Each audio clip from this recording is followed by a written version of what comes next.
ఎప్పుడు రొటీన్గా చేసుకునే ఆ దోశలైనా ఒక్కసారిలా కేరళ స్టైల్ ఆప్పం ట్రై చేయండి. ఎంత బాగుంటుందంటే ఇంట్లో వాళ్ళందరూ కూడా దీనికి ఫిదా అయిపోవాల్సింది. ప్రాసెస్ కూడా మన దోశల కన్నా ఇంకా సింపుల్గానే ఉంటుంది. మరెందుకు ఆలస్యం, వీడియో మొత్తం చూసి మీరు కూడా ఒకసారి ట్రై చేయండి.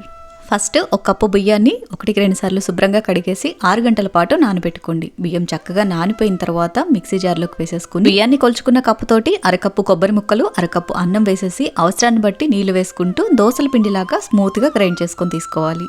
ఇలా గ్రైండ్ చేసుకున్న పిండిని ఓవర్ నైట్ పులియబెట్టుకోవాలి.